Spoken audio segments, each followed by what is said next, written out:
तो हेलो दोस्तों, स्वागत है आपका इन्फॉर्मेशन ज्ञान में और मैं हूं आपका दोस्त संदीप मावी। तो चलिए दोस्तों, आज की इस वीडियो में हम बात करेंगे आर्टिकल 16 के बारे में। क्या कहता है आर्टिकल 16? तो चलिए जानते हैं इस वीडियो के द्वारा।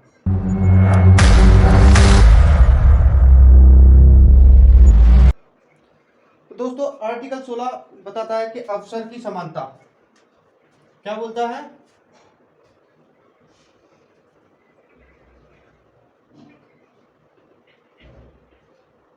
अवसर की समानता। आर्टिकल 16 का क्लोज ए।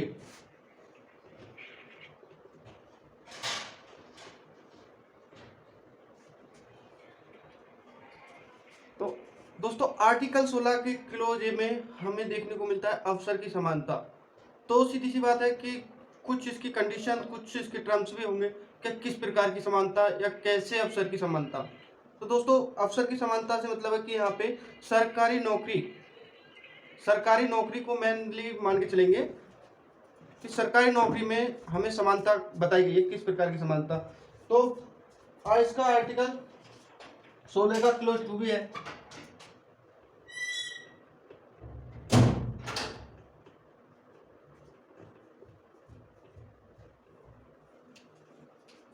दोस्तों, बहुत ही मोस्ट इम्पोर्टेंट ये टॉपिक है हमारा। एग्जाम के पॉइंट ऑफ व्यू से सबसे ज़्यादा क्वेश्चन स्टूडेंट के हर एग्जाम में लगभग, अगर फंडामेंटल राइट से कोई क्वेश्चन पूछा जाता है तो सबसे ज़्यादा एवरेज में क्वेश्चन हमें आर्टिकल 16 से ही देखने को मिलता है। इसलिए बहुत ही आराम से, बहुत ही प्यार से और एक एक पॉइंट को क्लियर करते हुए चलेंगे। थोड़ा वीडियो लेंथी हो सकता है, उसके कोई फिक्र नहीं करनी है, लेकिन सारी बातें बहुत ही आराम से और ध्यान से समझ के चलना है। तो आर्टिकल 16 का क्लोज 1 केवल अवसर की समानता है और क्लोज 2 में हम देखेंगे किस प्रकार की समानता है, कैसी क्या टर्म्स हैं जिनमें हमें समानता देखने को मिलेगी। तो चलिए दोस्तों, जैसे हमने आर्टिकल 15 को पढ़ा था ना, उसमें 5 आधार दिए गए थे। कितने आधार? 5 आधार थे। कौन कौन से थे? जन्म स्थान, जाति,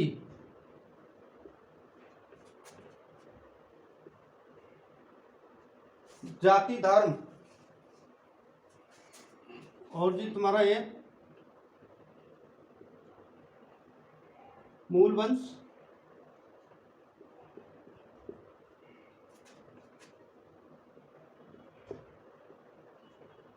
और लिंग। ये 5 आधार तो हमारे थे आर्टिकल 15 में, जिनके आधार पे राज्य कोई भेदभाव नहीं कर सकता। लेकिन इसमें हमें 2 आधार और बढ़ के देखने को मिलेंगे। वो कौन कौन से होंगे? यहाँ तो एक जन्म स्थान था, अब होगा एक निवास स्थान।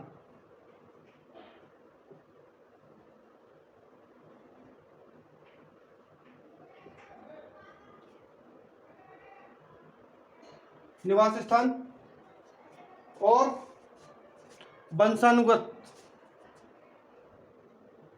तो 7वां हमारा होता है वंशानुगत। मैं यहीं पे लिख देता हूं, अलग लिख देता हूं ये दोनों पॉइंट।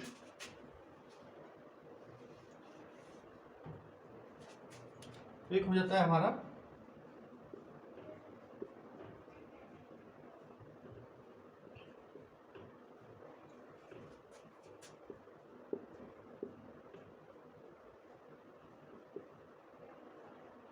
वंशानुगत। ये 2 पॉइंट अलग से होते हैं। ये 2 पॉइंट अलग से हमें आर्टिकल 16 में देखने को मिलेंगे। क्योंकि अगर इन पांचों के आधार पे अगर राज्य अगर भेदभाव करता है तो वो आर्टिकल 15 के तहत, अगर इन पांचों के आधार पर राज्य कोई भेदभाव करता है तो आर्टिकल 15 में आ जाएगा, उसके तहत वो भेदभाव नहीं कर सकता। लेकिन आर्टिकल 16 में इन सातों के आधार पर भेदभाव नहीं कर सकता। आर्टिकल 16 में इन सातों के आधार पर भेदभाव नहीं कर सकता। अब नेक्स्ट पे आप बोलोगे भैया भेदभाव तो करता है, भेदभाव तो करता है। जैसे हमारी प्राइवेट कंपनियां होती हैं, जो बड़ी बड़ी कंपनियां होती हैं, अभी आप देखोगे नोएडा में जाके, तो या आपके कोई दोस्त या भाई अगर नोएडा में काम करता होगा तो वो आपको जरूर बताएगा कि लोकल लोकल के लड़कों को या व्यक्तियों को वहाँ पे नौकरी नहीं दी जाती है बहुत सारी कंपनियों में, या लोकल को इनवाइट नहीं करते। तो प्राइवेट ने यहाँ पे इन दोनों के इसके स्थान पे, निवास स्थान के आधार पे भेदभाव तो कर दिया।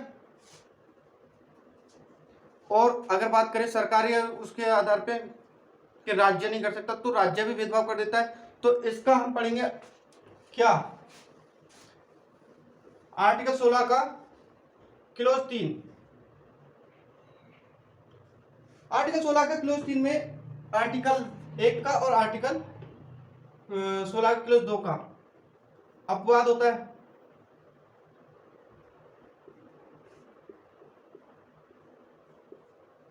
अपवाद होता है, कैसा अपवाद? ये बोलता है कि भैया संसद को अधिकार है,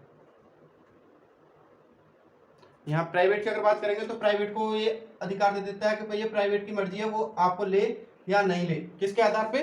केवल निवास स्थान के आधार पे, निवास स्थान के आधार पे कंपनी को तो है। और यहाँ अगर सरकारी की बात करें तो भैया संसद को केवल और केवल किसको? संसद को एक अधिकार है किस चीज का? कि किसी भी राज्य के लिए, संसद को अधिकार है कि किसी भी राज्य के लिए लोक नियोजन, या आप समझे कि संसद अगर चाहे किसी राज्य को, या किसी राज्य को समझे कि संसद की नजर से वो पिछड़ा हुआ है, तो उसके लिए कोई भी अलग से निवास स्थान संबंधी, कोई भी अलग से निवास स्थान संबंधी नियोजन किया जा सकता है। सीधी सी बात आपकी समझ में आई? अगर संसद चाहे किसी पिछड़े हुए राज्य या किसी पिछड़े हुए स्टेट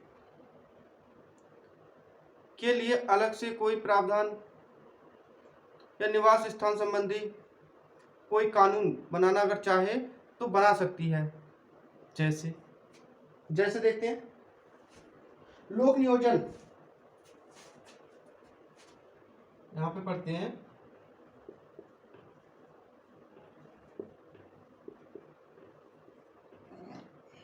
लोक नियोजन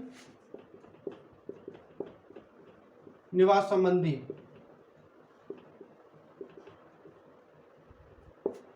लोक नियोजन निवास संबंधी एक अधिनियम एक्ट बनाया था, कब बनाया था? 1957 में। 1957 में इसमें 4 स्टेट को रखा गया था, इसमें 4 स्टेट को रखा गया था। तुम्हारा हिमाचल प्रदेश हो गया था, त्रिपुरा हो गया था, आंध्र प्रदेश हो गया था, और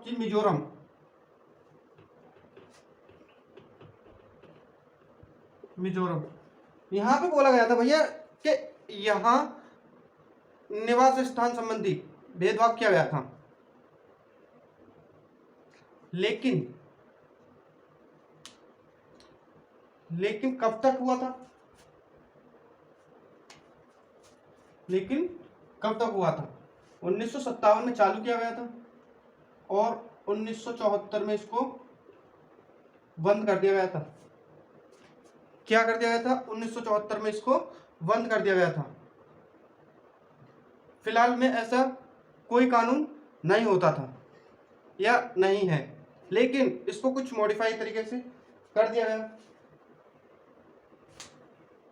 नेक्स्ट में हम पढ़ेंगे आर्टिकल 16 का क्लोज 4। 3 आपको क्लियर हो गया अच्छी तरीके से? क्या है? आर्टिकल 16 क्लोज 1 क्लोज 2 का अपवाद इसमें दे दिया, इसमें आर्टिकल 16 क्लोज 3 में। कैसे भैया? लोक नियोजन निवास संबंधी अमेंडमेंट एक्ट किया गया था भाई साहब 1957 में, और 1974 में इसको बंद भी कर दिया गया। 4 स्टेट थे, हिमाचल प्रदेश, त्रिपुरा, आंध्र प्रदेश और मिजोरम। लेकिन इनका पूरा का पूरा राज्य की बात की गई है दोस्तों, ना कि विशेष स्थान या विशेष किसी जिले की स्पेशली कोई बात नहीं की गई, पूरे के पूरे राज्य की बात की गई है, पूरे के पूरे स्टेट की बात की गई है। और ये कानून बनाने का अधिकार केवल और केवल संसद को है, ना कि किसी राज्य को। क्योंकि हमारे संविधान निर्माताओं ने एक बात बहुत अच्छे से ये सोची थी कि अगर हम किसी एक राज्य को ये अधिकार दे देते हैं तो सभी राज्य अपने अपने लिए ही केवल नौकरियां निकालेंगे और अपनी ही सीट रिजर्व रखेंगे, किसी और आदमी को तो आने नहीं देंगे भाई। इसलिए राज्य को यह अधिकार दिया गया, ना सॉरी सांसद को यह अधिकार दिया गया, ना कि किसी स्पेशली उसको स्टेट को। राज्य अगर चाहेगा या राज्य की नज़र में कोई राज्य पिछड़ा हुआ है, संसद की नज़र में कोई राज्य अगर पिछड़ा हुआ है इकोनॉमी या सोशलिस्ट आधार पे, तो उसके लिए कुछ अलग से प्रावधान हो सकते हैं। ठीक है, बस इतनी सी बात है। आर्टिकल 16 का क्लोज 4 देखते हैं क्या बोलता है इसमें।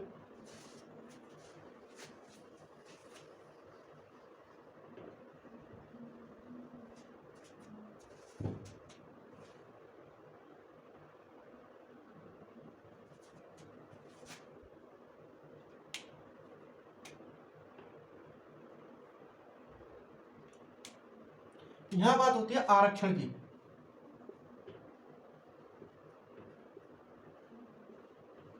जब आरक्षण की बात हो जाती है दोस्तों, तो फिर यहाँ पे एक पॉइंट ये भी बनता है कि आरक्षण किस आधार पे होना चाहिए, किस आधार पे आरक्षण होना चाहिए और किसको आरक्षण होना चाहिए। तो यहाँ बात की गई थी भाई साहब पिछड़े हुए की, किस प्रकार के पिछड़े हुए की, जो सामाजिक व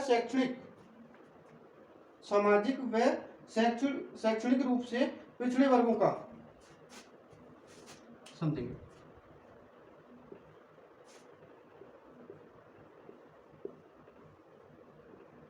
सामाजिक व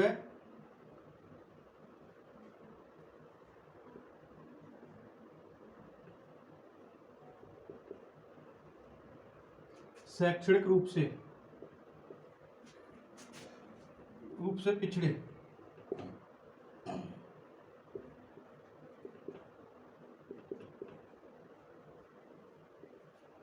पिछड़े वर्गों का अगर प्रतिनिधित्व या मेजोरिटी या तुम्हारा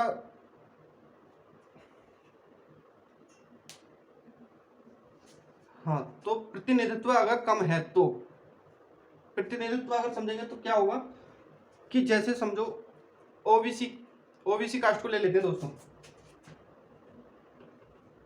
आपको देखने को मिलता होगा कि कभी कभी कोई वैकेंसी निकलती है जबकि इसका आरक्षण होता है 27%। कभी कभी कोई वैकेंसी निकली और वहां ओबीसी की कोई वैकेंसी नहीं है, खाली खाली चला गया, तो लोग बोलते कि भाई यहाँ तो ओबीसी वालों के साथ में भेदभाव किया जा रहा है, इनको आरक्षण है लेकिन इनको आरक्षण नहीं दिया जा रहा। तो वहां पे ये आरक्षण इसलिए नहीं दिया जा रहा है कि उसका प्रतिनिधित्व वहां पूरा है, समझ रहे हैं आप, उसका प्रतिनिधित्व वहां पे पूरा है। जिस पद पे भर्ती होने जा रही है उस पद पे ओबीसी के लोग पहले से ही पर्याप्त मात्रा में हैं, इसका मतलब ये है, आप समझ गए। तो कोई जरूरी नहीं है कि हर वैकेंसी में ही आरक्षण दिया जाए। अगर वहां पे पोस्ट है, पूरी है और जितनी रिक्वायरमेंट होनी चाहिए आरक्षण के हिसाब से उतनी पोस्ट पे वहां पे पहले से ही कोई व्यक्ति काम कर रहे हैं, तो आरक्षण वहां पे नहीं दिया जाएगा, ऐसा कुछ ये बोलता है। जैसे और आसान भाषा में आप समझेंगे,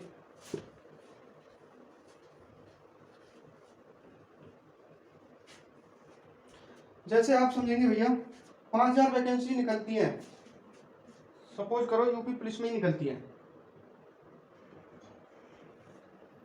ये होगी 5000 वैकेंसी, एससी की हो गई, एसटी, ओबीसी और इधर ईवीएस भी हो गया। 10% SC हो गया तुम्हारा, सॉरी OBC,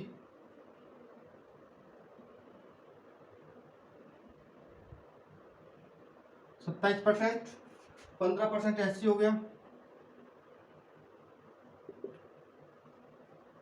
और तुम्हारा 7.5%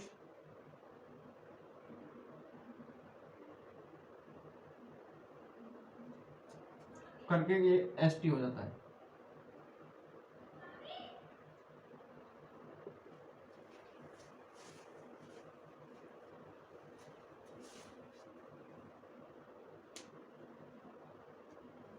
तो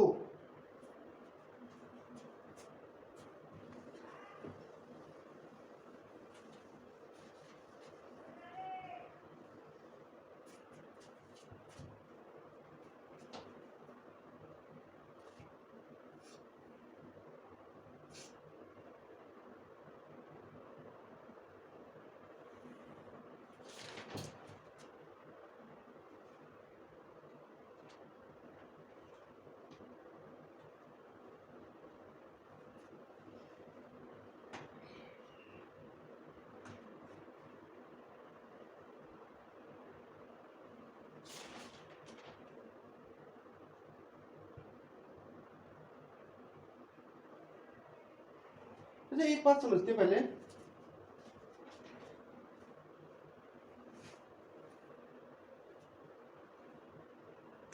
आरक्षण अभी समझ में नहीं आया,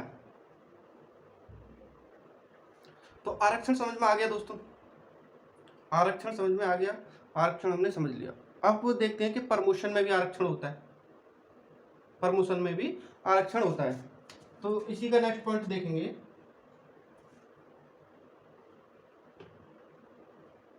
प्रोन्नति में आरक्षण में, प्रोन्नति में भी आरक्षण। तो भैया यहाँ पे बात की गई थी क्या, यहाँ पे जो बात की गई थी वो बोला गया था कि भैया पिछड़े वर्गों को आरक्षण मिलना है, पिछड़े वर्गों को, पिछड़े वर्गों को आरक्षण मिलना चाहिए। लेकिन अब ये पता कैसे चले कि कौन पिछड़ा है। यहाँ पिछड़े वर्गों की बात तो हो गई, लेकिन पिछड़े वर्ग का पता कैसे चले कि कौन पिछड़ा हुआ है। देश में बहुत सारी जनसंख्या है, देश में बहुत सारी जनसंख्या है, और हमने एक चीज ये भी पढ़ ली कि भैया सामाजिक व शैक्षणिक रूप से जो पिछड़े हैं वो पिछड़ा वर्ग है। तो भैया पता कैसे चले कि किसको सामाजिक रूप से वंचित रखा गया है या किसको शैक्षणिक रूप से वंचित रखा गया है, उस चीज का भी तो पता होना चाहिए, उस चीज का भी तो पता होना चाहिए। तो देखते हैं फिर कि क्या होता है आगे। तो दोस्तों हम पढ़ेंगे आर्टिकल 340, अभी नहीं पढ़ेंगे, अभी केवल बेसिक रखेंगे, जब आर्टिकल 340 की बात आएगी तब पढ़ेंगे, बहुत अच्छे से वो भी समझ में आएगा।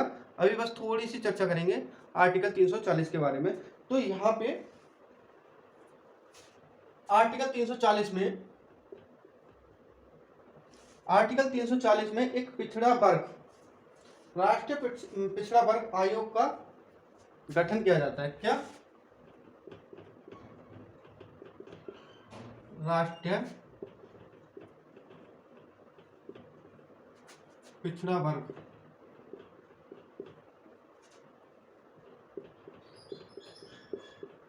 राष्ट्रीय पिछड़ा वर्ग आयोग का गठन किया जाता है। कब? राष्ट्रपति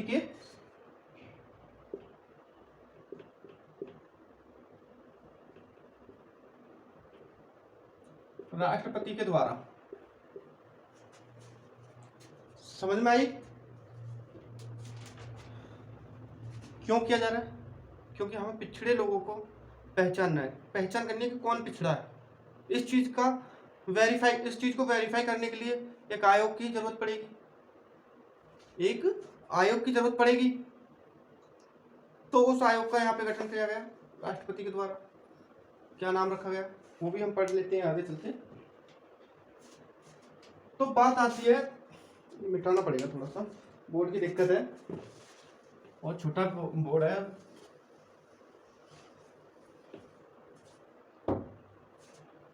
हाँ तो दोस्तों बात आती है 1953 में। 1953 में और आयोग आता क्या?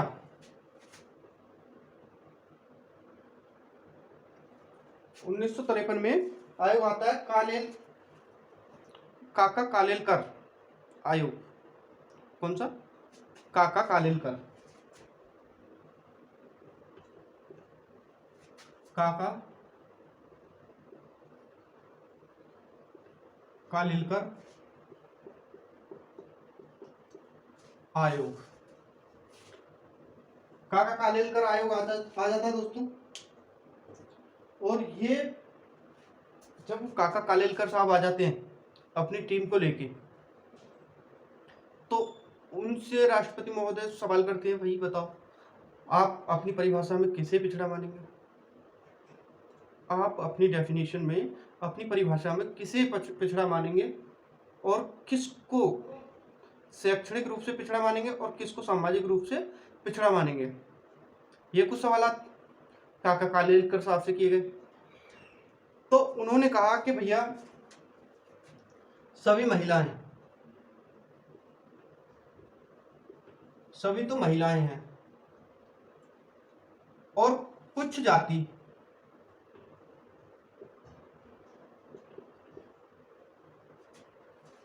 कुछ जाति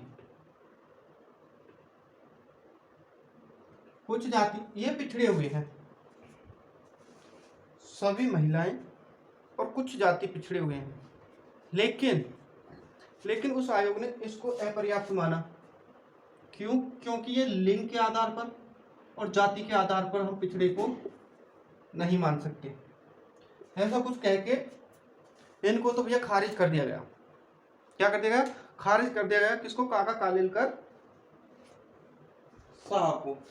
फिर बात आती है दोस्तों कुछ दिन के बाद, में मंडल आयोग का गठन होता है।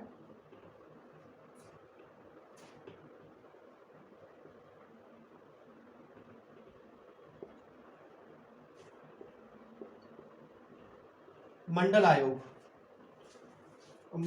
का जब गठन होता है 1979 ईस्वी में, 1979 में, तो उस टाइम हमारे पीएम होते हैं मोरारजी देसाई।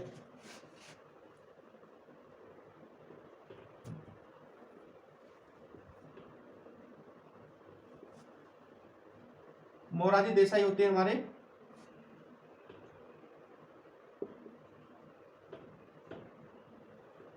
पीएम। सवाल इनसे भी वही होते हैं, भैया किसको पिछड़ा मानेंगे, किसको पिछड़ा मानेंगे? तो इन्होंने बताया भैया एससी तो पहले से ही है, 341 में इसका वर्णन है। एसटी भी पहले से ही पिछड़ा है, ये तो पहले से ही पिछड़े हुए हैं। कुछ जाति तो पहले से ही पिछड़ी हुई है, जैसे एससी हो गया और तुम्हारा एसटी हो गया। 341 और 342 ये तो दो जाति तो पहले से ही पिछड़ी हुई है। लेकिन और भी बहुत सारी जातियां हैं जिनको शैक्षणिक आधार पर और सामाजिक आधार पर पिछड़ा माना जाएगा। तो उनको एससी और एसटी में तो हम रख नहीं सकते, उनको अन्य पिछड़ा वर्ग बोल दिया गया, ओबीसी। तो उनको ओबीसी बोल दिया गया। लेकिन धीरे धीरे इस चीज को होते होते यहां पे सरकार बदल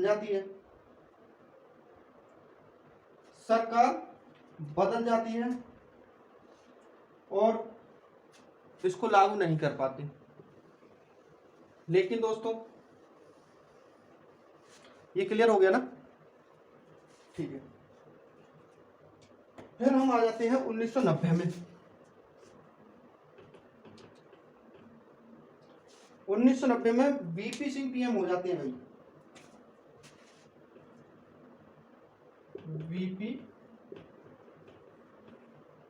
वीपी सिंह पीएम हो जाते हैं और सिफारिश करते हैं भैया मंडल आयोग की, सॉरी वीपी सिंह मंडल आयोग,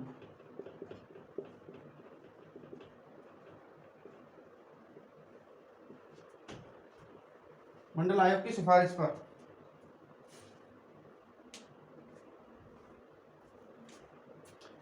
किस सिफारिश को,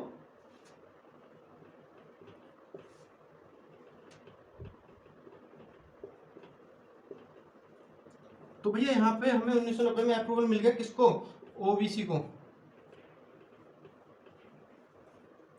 बात क्लियर हुई। वीपी सिंह अप्रूवल दे देते हैं किसको, ओबीसी को। कैसे देते हैं, कितने परसेंट का आरक्षण देते हैं,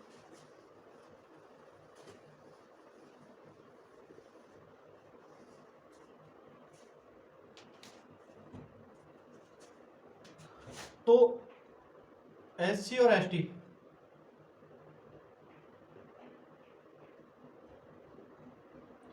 एससी और एसटी तो भाई साहब ये पहले से ही चली आ रही थी 1955 से। एससी और एसटी तो पहले से ही चली आ रही थी और इनका आरक्षण भी पहले से ही था, संविधान लागू होने के तुरंत बाद से हो गया था। लेकिन ओबीसी बाद में जोड़ा गया, उसको 1990 में आ गया ओबीसी, इसको 27% आरक्षण,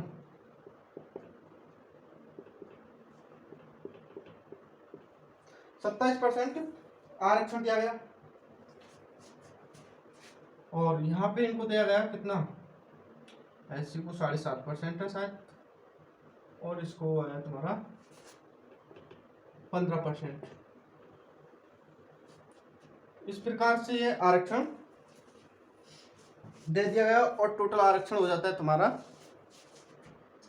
27, 15 और 7, 49.5%। इतना आरक्षण हो जाता है।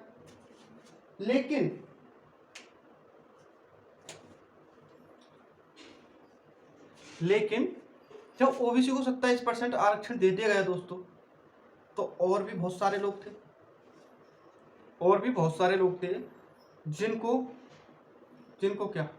जिनको मौका मिल गया सुप्रीम कोर्ट जाने का कि भैया जाति के आधार पर यहाँ भेदभाव हो रहा है। क्या हो रहा है, जाति के आधार पर भेदभाव हो रहा है, और चले गए अपने केस को लेके सुप्रीम कोर्ट। तो जानते हैं कि क्या होता है फिर कोर्ट का फैसला।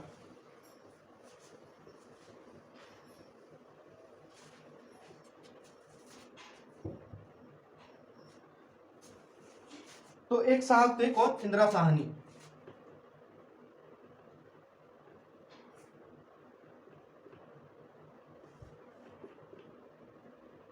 इंदिरा साहनी बनाम भारत संघ।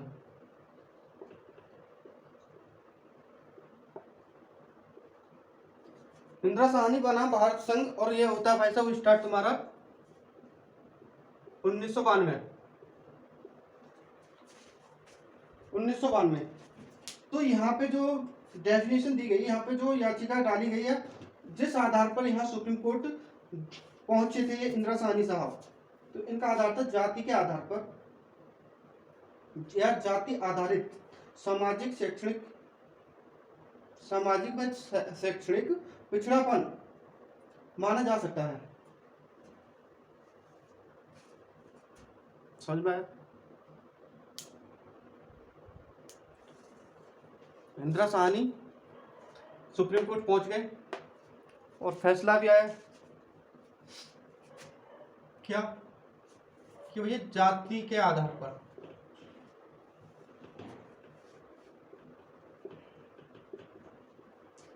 पर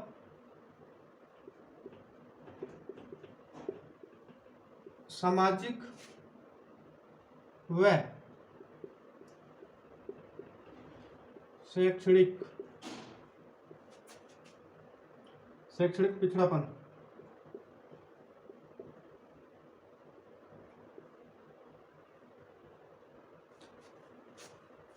तो सुप्रीम कोर्ट ने आदेश दे दिया भैया जाति के आधार पर ये पिछड़ा माना जा सकता है। नेक्स्ट,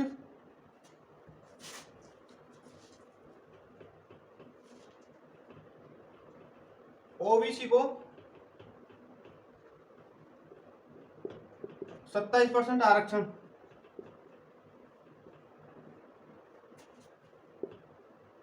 ये भी वैध है भैया, देता हूं, वैध माना गया कि भैया ओबीसी को 27% आरक्षण भी वैध है।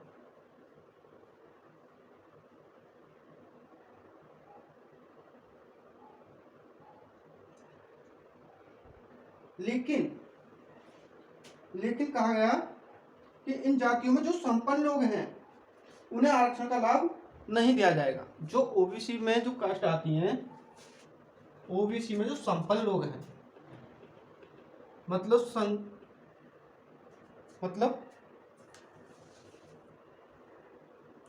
जो संपन्न है, पूर्ण रूप से मतलब अपने आप को डेवलप कर सकते हैं या सक्षम है, पूर्ण रूप से सक्षम है, संपन्न है या सक्षम है, उनको आरक्षण नहीं दिया जाएगा।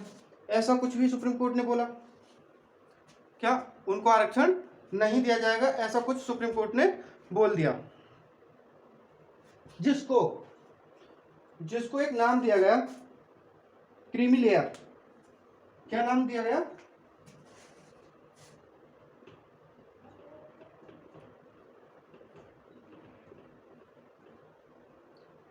Creamy layer. ये क्रीमी लेयर पूछा जाता है, बहुत बार एग्जाम में पूछा गया है, बहुत बार एग्जाम में पूछा गया है कि भैया कौन से केस में क्रीमी लेयर को अप्रूवल मिला था, या बहुत सारी चीजें पूछी जा सकती हैं। आप ध्यान रखना इस चीज का। तो भैया ये तो हो गई दो बातें। तीसरा भी एक पॉइंट दिया गया, वहां पे कहा गया कि भैया 50% से ज्यादा आरक्षण नहीं दिया जा सकता या नहीं होना चाहिए। नेक्स्ट पॉइंट में मिल गया कि 50% से ज्यादा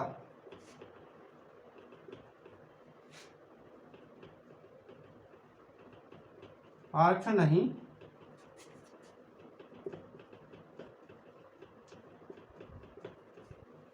50% से ज्यादा आरक्षण नहीं दिया जाएगा।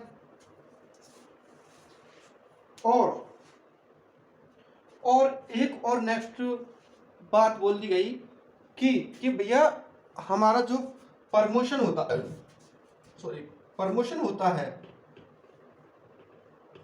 हमारा जो प्रमोशन होता है वहां आरक्षण नहीं दिया जाएगा, आरक्षण नहीं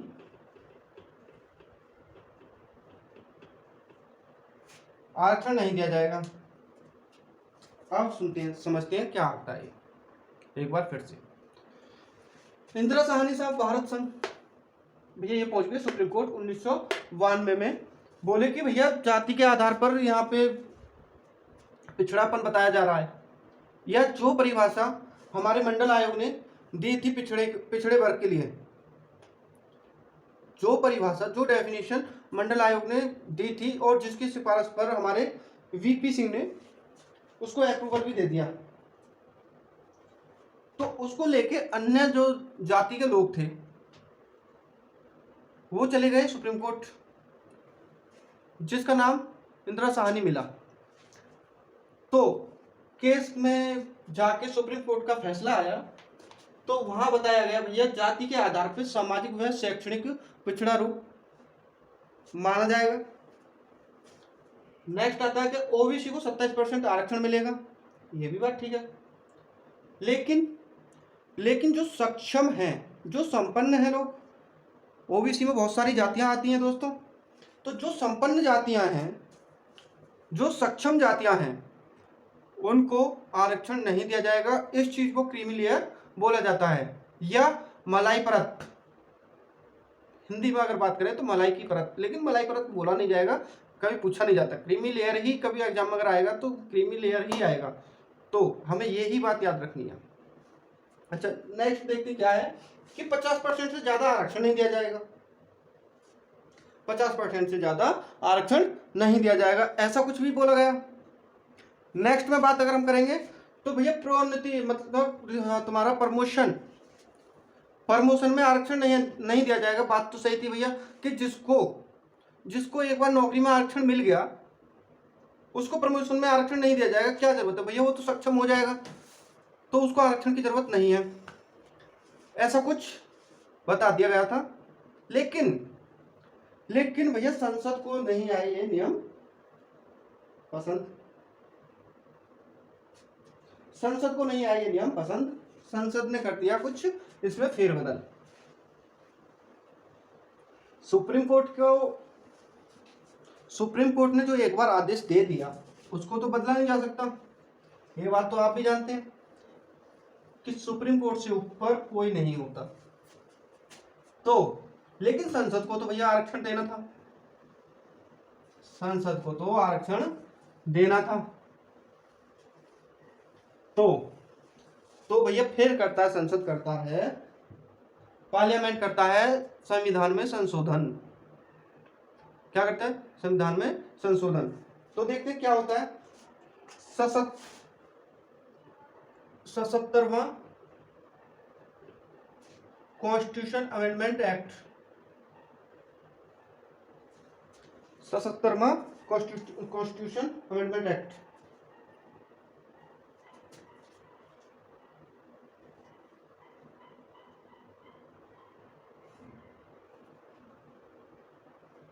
तो यहाँ पे बात होती है भैया केवल एससी और एसटी को आगे ले जाने के नियम के बारे में। आगे ले जाने का नियम दोस्तों क्या होता है, आगे ले जाने का नियम चलो पहले लिख लेते हैं फिर बाद में समझते हैं कि क्या होता है। एससी और एसटी इन दोनों के लिए एक नियम था, संसद ने किया था लागू कि आगे ले जाने का नियम।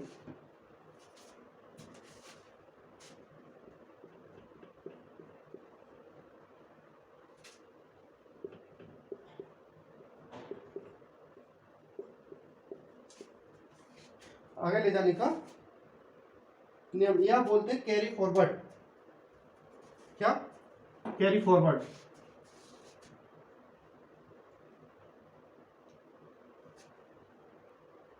तो सॉरी दोस्तों इसमें थोड़ा हमने गलत पढ़ लिया, यहाँ पे ये जो 77 अमेंडमेंट एक्ट है तुम्हारा, ये बोलता है भाई साहब प्रमोशन तो होगा।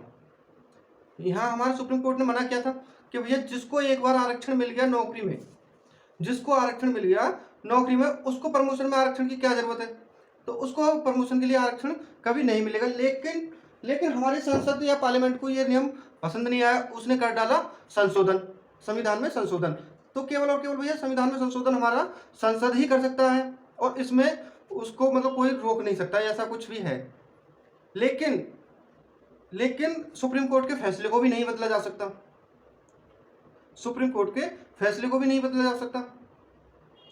तो सीधी सी बात है भैया, संसद ने कर दिया संविधान में संशोधन और बोला कि भैया एससी और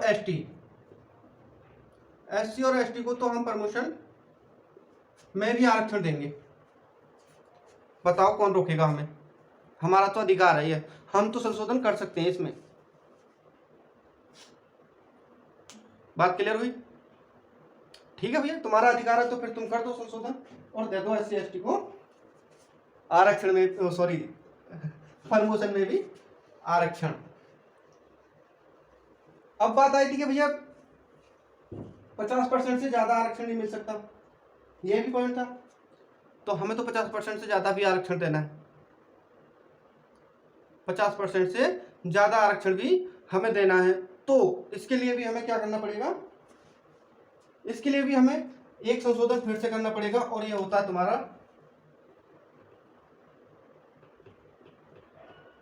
88वां कॉन्स्टिट्यूशन अमेंडमेंट एक्ट 2000।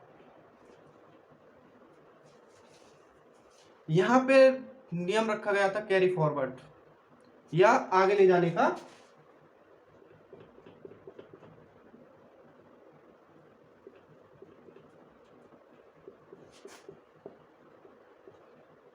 नियम। ये क्या था भैया, समझते हैं इसको। सपोज करो दोस्तों कि जैसे वैकेंसी निकली 100 एससी के लिए, 100 वैकेंसी निकली एससी के लिए, या और उसमें से वैकेंसी भरी गई केवल 50, तो 50 खाली गई, 50 खाली गई। कहने का मतलब ये है, मेरा वैकेंसी निकलने से मतलब है कि रिजर्व है ये सीट, आरक्षण है एससी को 100 सीटों का। कोई वैकेंसी निकली और 100 सीट उसमें एससी के आरक्षित कर दी गई, और उसमें से केवल और केवल 50 सीट भर पाई, केवल और केवल 50 सीट भर पाई, और 50 सीट हो गई हमारी खाली। लेकिन अगले साल फिर से सेम वैकेंसी आई और सेम पोस्ट 100 फिर से आई। 100 पे तो आरक्षण होना था हमारा, लेकिन ये जो हमारी 50 खाली रह गई वो यहाँ पे ऐड हो जाएंगी। तो इस साल हमारी हो जाएंगी 150 वैकेंसी, 150 सीट हमारी रिजर्व हो जाएंगी दोस्तों। और फिर भी हमारी सीट ये पूरी नहीं भर पाई, फिर भी हमारी सीट पूरी नहीं हो पाई। अब हो जाती है ये 75 सीट भर गई और 75 हमारी खाली हो जाती रह गई। तीसरे साल फिर से आई 100 वैकेंसी प्लस 75 ये ऐड हो जाएंगी हमारी 175 वैकेंसी।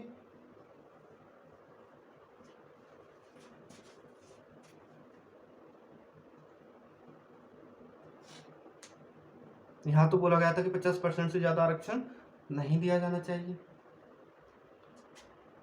50% से ज्यादा आरक्षण नहीं दिया जाना चाहिए, लेकिन यहां तो 75% आरक्षण हो गया, 75% आरक्षण हो गया। तो इसको बोलते हैं कैरी फॉरवर्ड, और ये केवल और केवल 3 साल तक हम बढ़ा सकते हैं दोस्तों। 3 साल के बाद में इसको रद्द कर दिया जाएगा। जो भी वैकेंसी होंगी 3 साल के बाद में कैंसिल हो जाएंगी, चाहे वो भरी जाए या ना भरी जाए, कैंसिल हो जाएंगी। ये था कैरी फॉरवर्ड।